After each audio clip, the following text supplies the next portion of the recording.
Bismillahirrahmanirrahim. Assalamualaikum warahmatullahi wabarakatuh. Kawan sekalian, kembali berjumpa di channel Ghozi Stories Official. Pada sesi kali ini, saya Saif Muhammad Isa akan menuturkan kisah perang Khoibar yang dahsyat dalam Deru Derap Khoibar bagian kedua. Matahari belum terbit ketika langit Khoibar masih diselimuti dingin malam padang pasir. Angin bergerak pelan di antara kebun-kebun kurma yang lebat, sementara benteng-benteng raksasa berdiri membisu di atas dataran tinggi seperti gigi-gigi batu yang mengawasi lembah. Khoibar memang bukan tempat biasa. Ia adalah oasis kaya, pusat pertanian subur sekaligus wilayah pertahanan paling kuat di Jazirah Arab saat itu. Di sana berdiri benteng-benteng terkenal. Nah, jadi kawan sekalian, benteng-benteng Khoibar itu nggak cuma satu ya, ada kompleks perbentengan di situ. Dan benteng-benteng yang terkenal itu beberapa di antaranya adalah Benteng Naim, Benteng Komus, Benteng Nizar, ya, ada juga yang namanya Benteng Al-Shaq, ada juga yang namanya Benteng Al-Watih, dan Benteng Sulalim. Nah, benteng-benteng itu terbagi dalam 3 zona utama, yaitu ada di zona An-Natoh, Al-Shaq, dan Al-Katibah. Nah, benteng-benteng tadi terdiri dari 3 benteng utama, ya, berada di dalam 3 kompleks, begitu. Masing-masing saling menopang seperti lapisan perisai raksasa. Menyerang Khoibar berarti menghadapi sistem pertahanan berlapis yang dirancang untuk membuat musuh kelelahan sebelum mampu mencapai pusat pertahanan mereka. Namun malam itu, di balik gelap yang nyaris tanpa suara, pasukan kaum muslimin telah tiba. Nabi Muhammad SAW memimpin pasukan dengan gerakan senyap. Tidak ada sorak-sorai, tidak ada bunyi gaduh perlengkapan perang, bahkan riwayat menggambarkan malam itu begitu sunyi sampai-sampai tak terdengar ayam berkokok. Besar kemungkinan pasukan muslimin telah tiba di hadapan Benteng Naim, yaitu benteng terdepan yang menjadi pintu masuk menuju pertahanan Khoibar lainnya. Pemilihan Benteng Naim bukanlah keputusan sembarangan. Dalam strategi pengepungan kuno, menghancurkan benteng terluar jauh lebih efektif daripada langsung menyerbu pusat pertahanan. Benteng Naim berada di garis depan, memiliki fungsi strategis penting dan menjadi kunci untuk membuka jalan menuju benteng-benteng lainnya. Ini menunjukkan bahwa pasukan muslimin menjalankan strategi bertahap dan terukur, bukan serangan frontal yang ceroboh. Nah, kawan-kawan sekalian, dari apa yang tadi terungkap, bisa kita bayangkan betapa kuatnya pertahanan Yahudi Khoibar itu. Kompleks-kompleks perbentengannya sangat rumit dan memiliki kekuatan pertahanan yang luar biasa. Tentu saja, pada titik inilah diuji ya keberanian, kesabaran, dan keyakinan kaum muslimin dalam meraih pertolongan Allah Subhanahu wa taala dalam jihad fisabilillah. Sementara itu, di dalam Khoibar sendiri, kaum Yahudi sebenarnya telah bersiap menghadapi ancaman. Mereka biasa bangun sebelum fajar, mempersiapkan senjata dan berjaga. Jumlah mereka disebut mencapai 10.000 orang. Kinanah bin Abil Hukaik bahkan telah pergi menuju Ghatafan untuk meminta bantuan militer dengan imbalan setengah hasil kurma Khoibar selama 1 tahun. Mereka tahu pasukan muslimin telah bergerak. Nah, jadi kawan-kawan sekalian, ketika kaum muslimin hendak berangkat menuju Khoibar, nah, dalam perjalanan, salah seorang pemuka Yahudi Khoibar yang bernama Kinanah bin Abil Hukaik ternyata sudah berangkat. Nah, jadi jauh-jauh hari sebelum Nabi Muhammad SAW dan pasukan kaum muslimin tiba di Khoibar, salah seorang pemuka kaum Yahudi Khoibar yang bernama Kinanah bin Abil Hukaik ternyata sudah berangkat untuk menuju kepada pemukimannya kabilah Bani Ghatafan supaya meminta bantuan ya kepada mereka untuk memperkuat pertahanan di benteng-benteng Khoibar guna menghadapi pasukan kaum muslimin dan menghadapi Nabi Muhammad Shallallahu Alaihi Wasallam. Ya. Tetapi malam itu mereka tidak menyadari bahwa musuh telah berada tepat di depan benteng mereka. Ketika pagi tiba dan cahaya matahari mulai menyentuh kebun-kebun kurma, penduduk Khaybar keluar seperti biasa untuk bekerja. Tiba-tiba mereka membeku. Di hadapan mereka, pasukan muslimin telah berdiri dalam formasi tempur. Keterkejutan itu begitu besar. Mereka berteriak panik lalu berlarian kembali ke benteng sambil berseru ketakutan. Pada saat itulah gema takbir kaum muslimin mengguncang lembah Khaybar. Nah, jadi kalau sekalian bisa kita bayangkan ya, ini ada orang Yahudi keluar dari benteng bawa pacul ya, karena memang di sekitaran benteng-benteng Khaybar itu di situ terbentang kebun-kebun kurma yang subur dan luas, kawan sekalian ya. Jadi ketika itu pagi-pagi mereka mau bekerja di kebun-kebun mereka ya, pas keluar, loh, kok ada pasukan gitu. Kok ada pasukan nih di depan benteng, kan udah ngejajar begitu kan, udah ngejajar, udah baris, bersiap untuk melancarkan serangan. Wah, kebayang sekali sebagaimana dituturkan misalnya oleh Imam Al-Waqidi dalam kitab Al-Maghazi ya. Begitu mereka menyaksikan ya, pagi-pagi itu dalam momen pagi-pagi hari ya, masih seger, masih teduh gitu kan. Mereka keluar dari benteng hendak bekerja sebagaimana yang selalu mereka lakukan sehari-hari. Ternyata mereka terkejut alang kepalang, kok itu pasukan udah standby gitu. Akhirnya mereka buru-buru balik kanan, bubar jalan, ngacir masuk lagi ke dalam benteng, lalu mengunci gerbang benteng itu dan memperkuat pertahanan mereka. Pada momen itulah suara takbir terdengar bersaut-sautan dari barisan pasukan kaum muslimin. Wah, dipimpin langsung oleh Nabi Muhammad Shallallahu Alaihi Wasallam. Suara itu, suara takbir ya, Allahu Akbar begitu, pantul memantul di dinding-dinding batu benteng Khaybar dan menyebar ke seluruh lembah itu.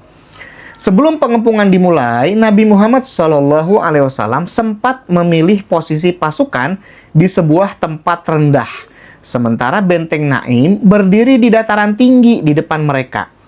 Di antara keduanya terbentang kebun kurma yang lebat. Secara sekilas tempat itu tampak aman untuk perkemahan. Namun seorang sahabat berpengalaman yang bernama Hubab bin Munzir mendatangi Nabi Muhammad SAW. Seperti yang pernah ia lakukan pada Perang Badar, Hubab memberikan pandangan strategis. Nah, jadi sekalian, kalau kita ingat ya dalam kisah Perang Badar yang lalu, kita akan mengetahui ada salah seorang sahabat Nabi Muhammad SAW namanya Hubab bin Munzir. Nah, jadi pada Perang Badar yang lalu, Hubab bin Munzir ini memberi saran kepada Nabi Muhammad SAW supaya pasukan kaum muslimin ini dibablasin aja masuk terus ke lembah Badar dan menguasai seluruh sumur yang ada di situ. Supaya apa? Supaya nantinya pasukan kaum muslimin ketika pertempuran sedang berkecamuk, mereka bisa mengakses air untuk minum dengan mudah. Nah, jadi ngasih saran seperti itu. Nah, ternyata di Perang Khaybar, Hubab bin Munzir juga memberikan saran yang kira-kira mirip. Nah, sebagaimana kita ketahui kan sekalian, adab para sahabat ketika memberikan masukan atau saran kepada Nabi Muhammad SAW itu betul-betul memuliakan beliau, betul-betul memperlihatkan keimanan dan kesantunan yang luar biasa. Nah, jadi Hubab bin Munzir sebelum kasih masukan kepada Nabi Muhammad SAW, beliau nanya dulu begitu. Ya Rasulullah, ini wahyu dari Allah atau strategi tempur gitu. Kalau misalnya ini wahyu dari Allah, ya udah nggak usah kasih saran lagi. Sebab wahyu dari Allah itu pasti benar, pasti yang terbaik, dan pasti akan membawa kemenangan bagi kaum muslimin. Tetapi kalau misalnya strategi tadi adalah sekedar strategi ya, maka ada nih, saya punya masukan, saya punya strategi yang mungkin ini bisa dipertimbangkan dan mungkin ini lebih baik. Itu adab para sahabat kepada Nabi Muhammad SAW. Nah, begitu juga kawan sekalian, pada momen perang Khaybar ini, Hubab bin Munzir memberi saran kepada Nabi Muhammad SAW. Hubab bin Munzir memberikan masukan bahwa posisi perkemahan kaum muslimin dan posisi pasukan kaum muslimin yang berada di balik kebun-kebun kurma itu terlalu berbahaya. Jika pasukan Yahudi melancarkan serangan mendadak atau hujan panah dari atas benteng, gerakan mereka tidak akan terlihat karena tertutup rimbunnya pepohonan kurma. Posisi itu bisa berubah menjadi jebakan maut. Nah, Nabi Muhammad SAW menerima pendapat tersebut tanpa gengsi sedikit pun. Beliau segera memerintahkan pasukan untuk pindah ke tempat yang lebih terbuka dan lapang. Nah, jadi kawan sekalian, logis sekali kan masukan dari Hubab bin Munzir ini. Ya, karena memang pada awalnya Nabi Muhammad SAW menempatkan pasukan kaum muslimin di balik kebun kurma yang cukup tinggi dan rimbun begitu. Nah, jadi ketika itu posisinya itu adalah pasukan kaum muslimin, kemudian di hadapannya ada kebun kurma, di balik kebun kurma itu benteng Yahudi, benteng Naim. Nah, Hubab bin Munzir kemudian memberi masukan kalau misalnya pasukan kaum muslimin ada di balik kebun kurma, khawatirnya kalau misalnya ada serangan, baik itu serangan panah maupun serangan secara tempur ya, serangan pasukan, khawatirnya nggak kelihatan. Kenapa? Karena ketutupan pohon kurma yang rimbun itu, gitu kan? Cukup logis kan? Nah, jadi bagusnya saran dari Hubab bin Munzir ini adalah bagusnya pasukan kaum muslimin itu berada di posisi yang lebih terbuka, ya. Jangan ada pohon, jangan ada kebun gitu. Ya, lebih bagus di posisi dataran yang terbuka. Karena apa? Karena nanti kalau misalnya ada serangan atau ada mereka meluncurkan anak-anak panah begitu ya, maka akan lebih mudah untuk dilihat, akan lebih mudah untuk terdeteksi karena kan nggak ketutupan apa-apa begitu. Nah, tanpa gengsi sedikit pun Nabi Muhammad SAW mengikuti saran itu. Oh ya, benar juga. Jadi memang Nabi Muhammad SAW, kan saya komandannya, kan saya yang jadi pemimpinnya, situ nggak ada gitu. Jadi Nabi Muhammad SAW tidak bersikap seperti itu kan sekalian ya. Nggak ada gengsi, mentang-mentang komandan, suka-suka dia. Orang kasih saran misalnya, saran dia kayak yang paling bagus, yang paling hebat aja, orang lain kagak boleh ngasih saran. Nggak begitu. Masya Allah, Nabi Muhammad SAW itu ya, beliau sangat santun kepada kaum muslimin dan beliau sangat baik kepada para sahabat. Kalau emang itu adalah saran yang baik, ya, saran yang sangat logis, masuk akal gitu, tanpa ragu beliau akan menerima. Oh bener, ayo kita tempatkan pasukan di tempat yang lebih terbuka. Jangan di belakang kebun, jangan di belakang yang rimbun-rimbun. Nanti kalau ada serangan musuh nggak ketahuan gara-gara ketutupan kebun gitu. Nah, akhirnya pasukan pun dipindahkan ke tempat yang lebih terbuka ya, di dataran luas begitu yang berhadapan dengan benteng Naim tersebut begitu. Di sini tampak sesuatu yang sering terlupakan dalam sejarah perang. Kepemimpinan Nabi Muhammad SAW tidak dibangun di atas keras kepala, melainkan kemampuan untuk mendengar, mempertimbangkan, lalu mengambil keputusan terbaik. Pagi itu juga serangan pertama terhadap benteng Naim dimulai. Anak-anak panah serangan berterbangan memasuki udara. Pasukan muslimin berusaha mendekati benteng dan mendobrak pertahanannya. Tetapi dari atas benteng, kaum Yahudi membalas dengan hujan anak panah yang tak kalah sengit. Benteng tinggi memberi keuntungan besar bagi para pemanah Khaybar. Pertempuran ini memang berlangsung sengit kawan-kawan sekalian. Bahkan disebutkan pasukan muslimin memunguti anak-anak panah lawan lalu melemparkannya ke atas benteng. Jadi setelah panah gitu kan, pada berjatuhan seperti hujan itu anak panah, sehingga berserakan anak panah itu di bawah ya, diambilin lagi kalau sekalian, diambilin lagi anak-anak panah tadi, dibalikin lagi, dipanahin ke atas ya. Jadi betapa sengit ya, dari ilustrasi tadi ya, dari penggambaran tadi, betapa sengit ini pertempuran antara kaum muslimin dengan Yahudi Khaybar yang berada di atas benteng. Jadi kaum muslimin dari bawah, orang tuh dari atas memanah itu dari balik tembok-tembok mereka ya. Nah, hari berikutnya pengepungan makin rapat. Jika sebelumnya pasukan muslimin menyerang dari bagian bawah, kini mereka mulai merangsek naik mendekati sisi atas benteng. Pertempuran berubah menjadi lebih brutal dan dekat. Namun pertahanan benteng Naim masih kokoh. Sekali lagi Hubab bin Munzir memberikan usulan. Ia menyarankan agar pohon-pohon kurma di sekitar benteng ditebang. Menurutnya, orang-orang Yahudi Khaybar sangat mencintai kebun kurma mereka, bahkan lebih daripada anak-anak mereka sendiri. Menghancurkan pohon-pohon itu akan mengguncang mental mereka.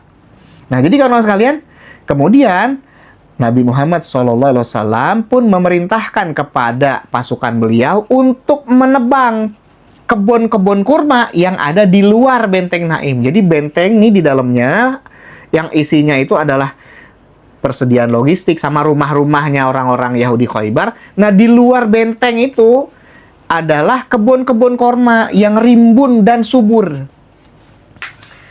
Nah, karena si kebun kurma ini adanya di luar benteng, kawan-kawan sekalian, makanya kemudian Hubab bin Munzir ngasih saran, tebang aja itu pohon kurmanya. Supaya apa? Supaya mereka mengalami guncangan batin ya, guncangan di dalam hati mereka. Waduh, itu kebun, kebun itu kan memiliki nilai ekonomi yang sangat tinggi kebunnya gitu kan. Nah, akhirnya tapi muncul nih kemudian ada pertanyaan.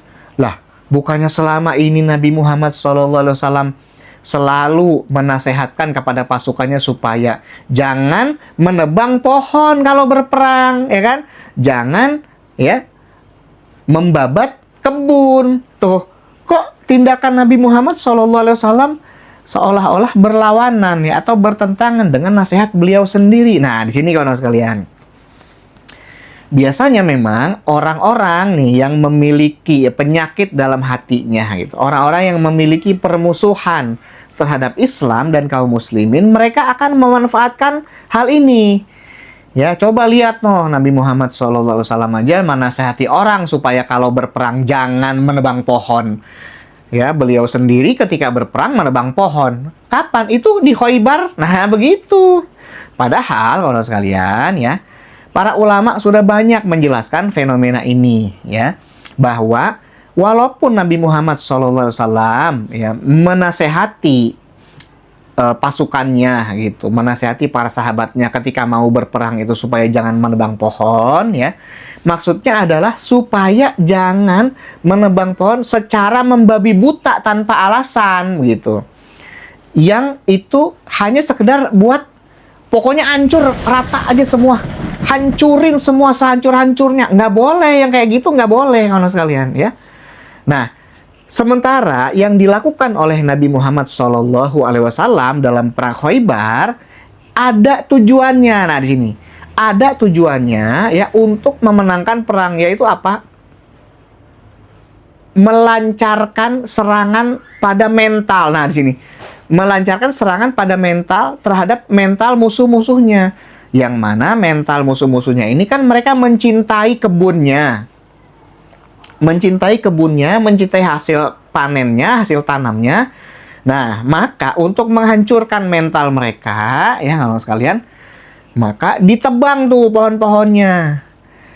Nah, sehingga ada tujuan. Nah, di sini poinnya. Ada tujuan kalau sekalian. Ketika melakukan sesuatu ada tujuannya. Yang dilarang oleh Nabi Muhammad SAW ketika beliau menasehatkan kepada prajurit-prajuritnya atau kepada sahabat-sahabatnya ketika mau berperang jangan menebang pohon, itu maksudnya adalah jangan sampai menebang pohon tanpa alasan, sekedar pokoknya biar hancur semua, pokoknya biar musnah semua ya, milik musuh dihancurin sehancur-hancurnya.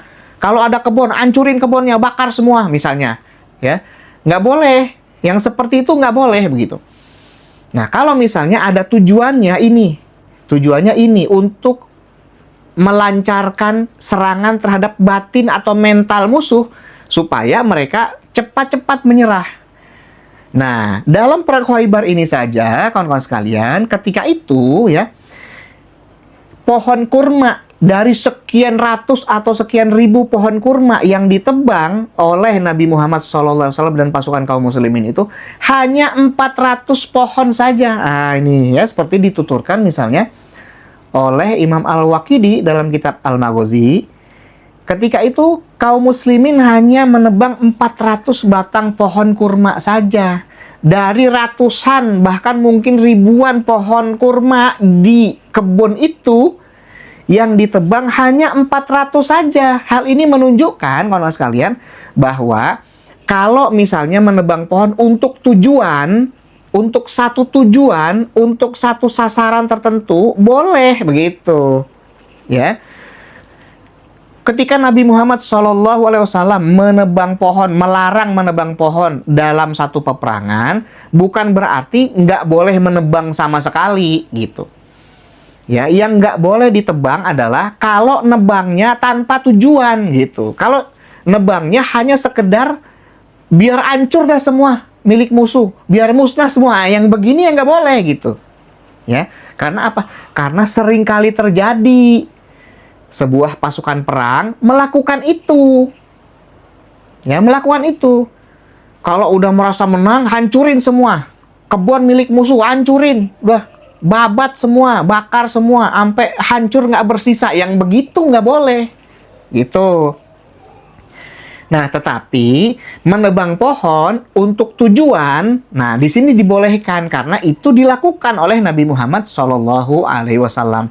Terukur jadinya. Oh iya, jangan semuanya kebun kurma dimusnahkan, dihancurkan ya. Nah, tapi hancurkan untuk tujuan melancarkan serangan psikologis kepada musuh. Sebab apa? Sebab, nah, kita bisa melihat Nabi Muhammad SAW nggak menghancurkan seluruh kebunnya. 400 batang pohon doang, yang kelihatan doang kayaknya begitu ya. Yang kelihatan doang nih di hadapan mereka, nah dihancurin. Lebih dari itu enggak gitu. Masih ratusan pohon lainnya itu masih tegak berdiri, masih berbuah begitu. Nah, disinilah makanya kalau sekalian ya kembali untuk menilai perbuatan Nabi Muhammad SAW tidak boleh secara serampangan gitu. Langsung melihat perbuatan Nabi Muhammad seolah-olah bertentangan, langsung kita klaim, Nabi Muhammad aja tuh kayak gitu. Nggak konsisten misalnya, ya sabdanya, nasihatnya, sama tindakannya nggak konsisten. Nah, jangan buru-buru seperti itu. Ya, karena apa? Karena kita harus merujuk kepada para ulama nih. Apa penjelasan dari fenomena yang kita temukan tadi, begitu. Kalau misalnya kita buru-buru mengklaim, nah di situ berarti khawatirnya ada ya rasa ada penyakit hati atau mungkin ada kebencian, ada permusuhan terhadap Islam. Di situ kita harus berhati-hati ya. Sebab apa? Sebab tindakan Nabi Muhammad SAW, perkataannya, perbuatannya itu bukan tindakan sembarangan, tetapi dibimbing oleh wahyu dari Allah Subhanahu wa Ta'ala begitu. Nah, jadi kalau sekalian bisa kita pahami ya bahwa Nabi Muhammad memang melarang dalam sebuah peperangan untuk menebang pohon. Ya, tetapi maksud melarang menebang pohon di sini adalah ketika pohon yang ditebang itu untuk sekedar memuaskan kemenangan gitu ya, kemudian tanpa arah, tanpa tujuan dipotong begitu saja, di bumi hanguskan, dihancurkan. Nah, yang begitu ya nggak boleh begitu. Tetapi menebang pohon untuk tujuan tertentu ya, misalnya salah satunya untuk tujuan melancarkan serangan psikologis terhadap musuh ya, boleh. Nah, begitu kan sekalian ya. Nah, maka kemudian batang demi batang pohon kurma ditebang. Sekitar 400 pohon roboh di tanah. Suara kapak bercampur teriakan perang memenuhi udara Khaybar. Namun tidak lama kemudian, Nabi Muhammad SAW memerintahkan supaya penebangan dihentikan tuh. Keputusan tersebut menunjukkan bahwa tujuan perang bukan penghancuran membabi buta, melainkan memenangkan pertempuran dengan kadar kerusakan seminimal mungkin. Ada batas moral yang tetap dijaga bahkan di tengah perang. Malam harinya terjadi sesuatu yang tidak diduga. Seorang Yahudi dari benteng Naim diam-diam keluar dan menyerahkan diri kepada seorang sahabat Nabi Muhammad yang bernama Ka'ab bin Malik. Orang Yahudi ini meminta dipertemukan secara aman dengan Nabi Muhammad SAW. Setelah dibawa menghadap, lelaki ini menawarkan sebuah informasi penting. Dia mengetahui celah rahasia di dalam benteng Naim. Sebagai imbalannya, dia meminta jaminan keamanan bagi istrinya dan anak-anaknya yang masih ada di dalam benteng itu. Nabi Muhammad SAW menerima permintaan itu. Maka kemudian orang itu pun ngasih tahu nih, di sini nih ada bolongannya gitu. Di sini ada celahnya nih. Ya bisa masuk nih dari sini gitu. Nah, maka setelah mengetahui informasi penting tersebut kawan-kawan sekalian, Nabi Muhammad SAW pada pagi harinya bersama pasukan kaum muslimin segera bergerak mengikuti petunjuk yang diberikan oleh lelaki tersebut. Mereka menyerbu melalui celah tersebut dan pertahanan benteng Naim akhirnya runtuh. Pasukan muslimin menerobos masuk ke dalam benteng. Tetapi ketika mereka berada di dalam benteng, sesuatu yang mengejutkan terjadi. Para kesatria dan prajurit Yahudi ternyata sudah melarikan diri. Yang tersisa hanyalah wanita dan anak-anak saja. Nabi Muhammad SAW menepati janji beliau. Keluarga lelaki Yahudi tadi diberi jaminan keamanan sebagaimana yang telah disepakati. Benteng Naim pun akhirnya berhasil direbut. Nah, kawan-kawan sekalian, betapa kita bisa melihat bahwa kaum Yahudi itu sebenarnya pengecut. Pengecut mereka itu, ya.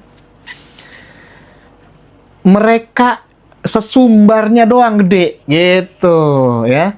Gede omong bisa dibilang. Nah, giliran berhadapan, wah tuh kalau nggak di balik benteng ya, padahal bentengnya aja masih berdiri gitu kan. Bentengnya masih berdiri, cuman celahnya doang. Nah, yang ada cuma celahnya doang, bahkan itu pun pengkhianatan si orang Yahudi itu. Pada akhirnya dia yang memberitahu sendiri, ya.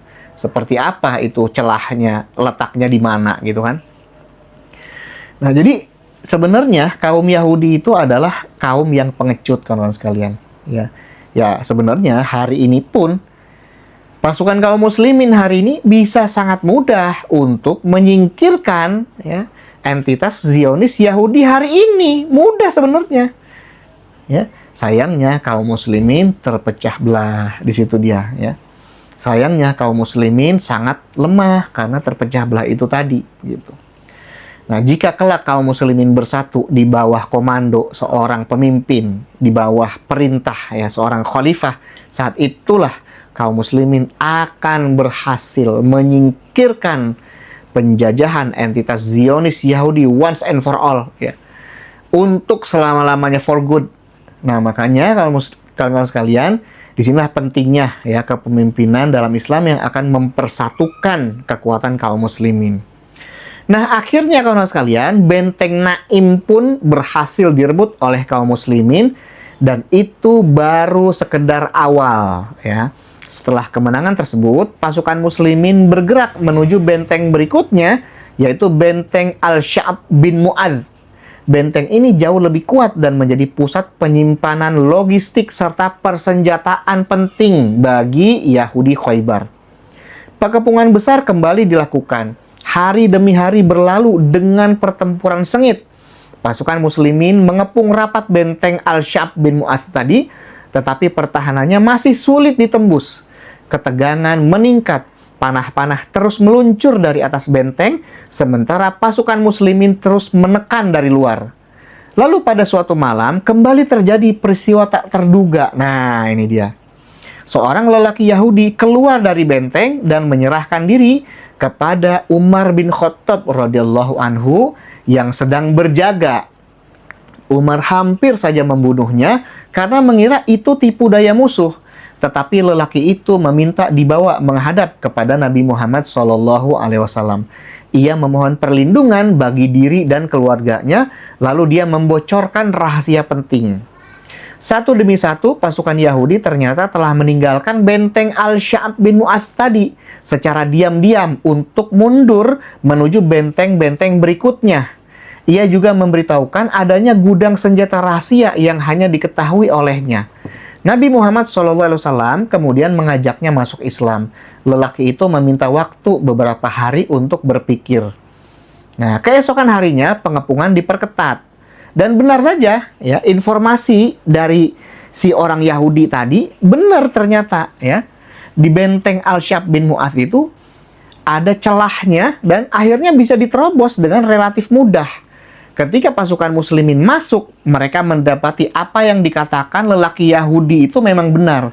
Banyak pertahanan yang telah ditinggalkan, sementara gudang persenjataan dan logistik rahasianya kemudian berhasil ditemukan. Pasukan muslimin kini memperoleh tambahan senjata, perbekalan, dan kekuatan baru. Sementara itu benteng-benteng besar Khaybar lainnya masih menjulang di kejauhan, menanti babak pertempuran berikutnya. Nah, kawan-kawan sekalian, seperti apa lanjutan dari kisah Perang Khaybar ini? Insya Allah akan kita kupas pada episode berikutnya.